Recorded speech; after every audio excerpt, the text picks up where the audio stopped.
Tropical Typhoon, Chairman TV. Weather update. Helping homeless people. Please subscribe.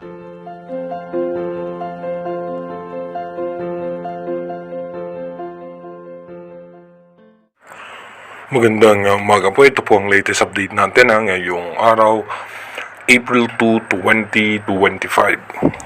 Patuloy pa rin nakaka-apekto sa ating bansa yung northeasterly surface wind flow at yung easterlies, at meron nga po tayong ITCZ o yung Intertropical Convergence Zone na nakaka-apekto naman sa may southern Mindanao. Asahan naman po natin yung northeasterly surface wind flow ay makaka-apekto yan sa may extreme northern Luzon and northern Luzon including central Luzon. Habang yung easterlies naman, apektado po niyan ang Metro Manila, Bicol Region, Mindoro Provinces at ilang bahagi ng Eastern Visayas.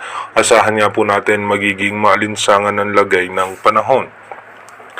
At ayon nga po sa ating advanced weather forecast ng European Center, meron nga posibleng bagyo na mabubuo dito nga yan sa may parte ng Taiwan, pero ito po ay paangat naman yung kanyang direksyon at posibleng pumunta po ito sa parte ng karagatan ng Japan at magkakaroon lamang ng mga posibleng pagulan sa parte ng extreme northern Luzon dahil po sa extension lamang ng kaulapan nitong nasabing posibleng sama ng panahon. Dito nga po sa ating rain map animation, expected nga po natin mamayang alas 3 ng hapon may tsansa na mga biglaang pagbuhos ng mahina at katamtamang pagulan dito nga sa may parte ng western section ng Central Luzon at kabilang din po dito yung makulimlim na kaulapan sa parte naman ng Mindoro Provinces, ilang bahagi ng Palawan at western section ng Visayas. Ganun din po sa may parte ng Mindanao. At pagdating naman po ng alas 8 ng gabi mamaya, makulimlim pa rin ang kaulapan ng gitnang bahagi ng ating bansa, pero wala naman po tayong nakikitang posibleng malalakas na pagulan na posibleng makaapekto sa ating bansa. Dumako na nga po tayo sa ating advanced weather forecast. Dito nga po sa ating advanced weather forecast, bukas nga po April 3, ganun pa rin po ITCZ at northeasterly surface wind flow at easterly sa makaka-apekto sa ating bansa. Pagdating nga po ng April 4, may posibleng pagulan sa eastern section ng northern Luzon. Pagdating po ng April 5, dito po magiging maayos at magandang lagay ng panahon. Subalit dito nga po sa may parte ng southern Mindanao, magkakaroon nga ng possible low pressure area dahil nga po ito sa ITCZ. Papaloob nga po itong low pressure area na to, pero mababa naman ang tsansa na maging isang ganap na bagyo. Pagdating naman po ng April 6, asahan natin yung dulong bahagi ng Mindanao ay mataas ang posibilidad ng pagulan. At pagdating naman po ng April 7, dito makikita natin maninipis lamang yung mga kaulapan. At pagdating po ng April 8, dito wala rin po tayong inaasahan na posibleng malalakas na pagulan.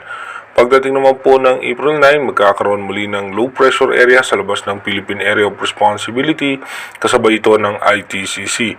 Pagdating naman po ng April 10, ganun pa rin po, malinis pa rin po yung kaulapan dito sa ating bansa at wala naman tayong naasahan na posibleng malalakas na pagulan. At ito nga po, magkakaroon na ng low pressure area sa may eastern section ng Taiwan.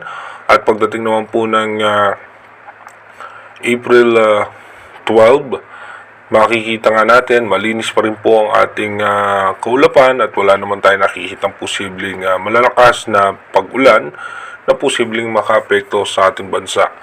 By April 13 and 14, dito expected natin may mga isolated rain shower po tayong mararanasan, lalo po sa parte ng Palawan.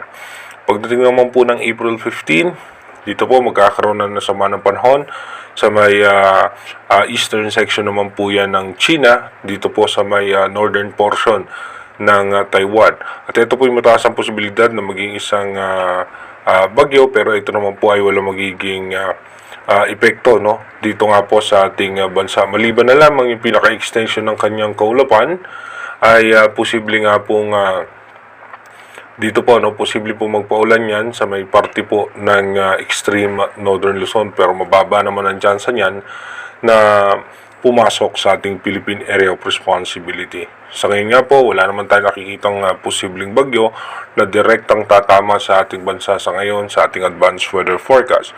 Pero again, iniulit natin, yung ating advanced weather forecast is possible scenario pa lamang po yan. Malaki pa rin po ang tsansa na magbago po lahat yan. Kaya manatili po tayong tumutok sa ating advanced weather forecast para malaman natin yung mga posibleng sama ng panahon na makakaapekto sa ating bansa.